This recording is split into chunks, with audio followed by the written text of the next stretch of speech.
aujourd'hui, nous allons parler de ce livre. Alors, Service Action, sauver le président Zelensky. Alors, de quoi il s'agit-il? Donc, en fait, si j'ai choisi ce livre, c'est pas pour rien. C'est parce que l'auteur est comme on dit, un honorable correspondant de la DGSE. Et donc, j'en avais entendu dans la presse, parce qu'en fait, le livre est sorti, il a été écrit en mars, donc moi, je l'ai lu fin juin. Et donc, il m'a fallu 2 mois, parce que bon, comme j'ai voyagé beaucoup, j'étais en vacances, donc voilà quoi. Donc, en fait, il s'appelle Victor K, l'auteur, et c'est un faux nom. Et donc, si vous faites une recherche sur YouTube, vous pouvez trouver une interview de l'auteur dans une séquence vidéo sur YouTube où il parle du livre. Donc moi, je vais parler du livre, hein, de ce qu'il raconte. Alors, sachez d'abord que le livre il est bien écrit. Donc en fait, il s'agit, on est en février, fin février, dans la semaine du 20 et quelques. La Russie va envahir l'Ukraine et donc Jupiter, qui est le président Macron, va envoyer le service action en Ukraine et il va mobiliser la DGSE pour envoyer une équipe. Alors dans le livre, on parle de 2 agents féminins qui sont capturés. En fait, toute la trame, c'est souvent des femmes. Parce qu'en fait, dans le livre, on entend beaucoup parler de femmes dans le livre. En fait, Athéna, c'est la chef du service action qui est à Paris. C'est une lesbienne. Elle adore faire bunga bunga avec les autres femmes, hein. Quand vous allez lire le livre, voilà quoi. Donc cette femme dirige l'équipe à distance et sur le terrain, vous avez c'est une femme aussi qui dirige sur le terrain l'équipe et vous avez des binômes, hein. Et donc il y a un binôme qui est sur le périmètre extérieur du président Zelensky qui le protège en coopération avec le service de protection du SBU. Et face à eux, il y a une équipe Wagner, dont un qui est le chef, qui va partir de l'Afrique rejoindre le théâtre d'opération de l'Ukraine, et qui s'appelle Démon. Donc Démon, sa mission, c'est de tuer le président Zelensky, mais pour ça, il va y avoir une altercation dans un tunnel du ministère des Affaires étrangères à Kiev, et donc ils vont tous se faire éliminer. Démon, on n'entend plus parler de lui. Il y a une autre équipe qui est en ville, parce qu'à un moment donné dans les livres, on voit qu'ils cherchent après Wagner, ils entendent parler, tout ça. Et donc, pendant ce temps-là, Jupiter avec Athéna, Athéna c'est pas la déesse mythologique, bien sûr, c'est le nom de code de la femme qui dirige le service action, prend des nouvelles des 2 agents capturés, et donc Jupiter il négocie avec Poutine, le président Poutine, pardon, pour libérer les 2 otages, mais ces 2 otages vont être libérés. Donc on est sur le théâtre d'opération de Kiev, et donc on va aussi projeter dans le livre vers la fin, dans les 10-15 dernières pages, dans une zone touristique dans les montagnes, dont j'ai oublié le nom. Là, il y a la neige, ils sont dans un chalet, et en fait c'est un nid pour attraper les Russes. C'est-à-dire qu'ils savent qu'il y a une taupe au cœur du système de protection de Zelensky, donc ils font croire, et en fait il y a 2 équipes qui se séparent. Il y a une équipe qui va vraiment prendre Zelensky en charge, qui va l'amener quelque part d'autre, mais il y a une autre équipe qui fait croire que c'est elle qui a Zelensky et qui l'amène dans les montagnes.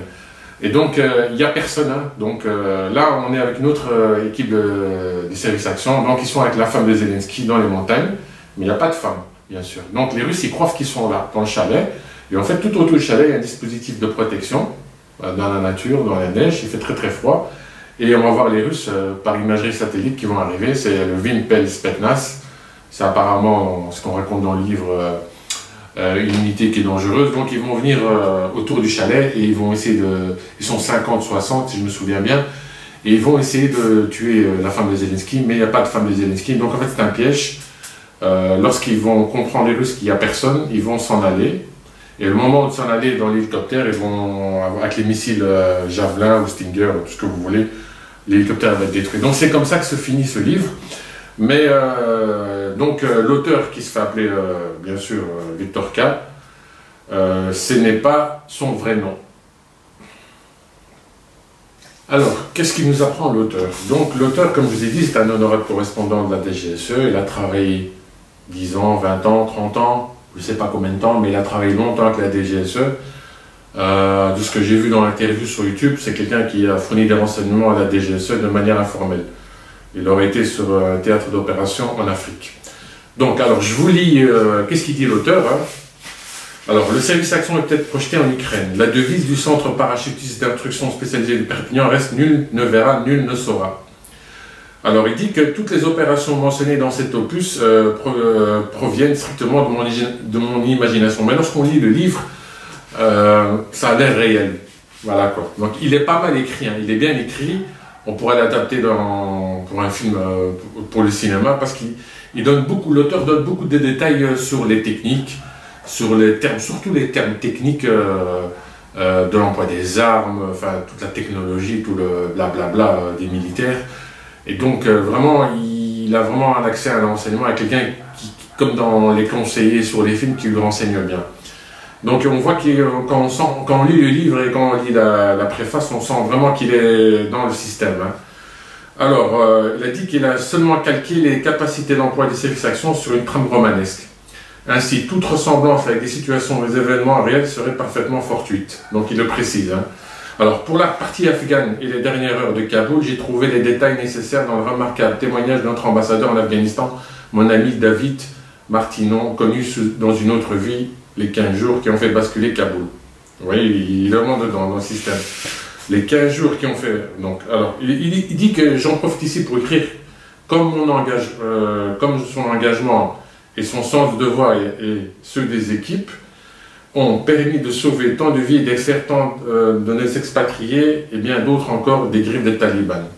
Cette dernière semaine, célébrant l'anniversaire des 40 ans de la DGSE et les 80 ans du BCRA dont elle est l'héritière, me donnant l'occasion de rappeler mon profond attachement au service qui a permis à un jeune Français de voyager très loin, entouré de femmes et d'hommes d'une très grande qualité professionnelle. J'ai finalement vécu plus de la moitié de la jeune existence de la DGSE en accompagnant dans l'informalité de rigueur une formidable aventure. Donc vous voyez, il travaillait pour la DGSE. Donc franchement, si vous voulez lire un livre bien structuré, qui est romanesque, qui est bien écrit, la trame, elle est bien. Donc moi j'ai aimé, hein, parce qu'on dirait vraiment que c'est vrai, cette histoire. Voilà, donc c'est un livre, c'est un roman. Ne vous attendez pas à être parachuté sur la planète Mars, il n'y a rien du tout de ce côté-là. Donc tout se passe en Ukraine, mais il est bien écrit, on est bien immersé, il y a une bonne immersion de la personne qui va lire le livre. Et voilà, c'est pas mal, c'est bien. Moi je donnerais 8 sur 10. Voilà.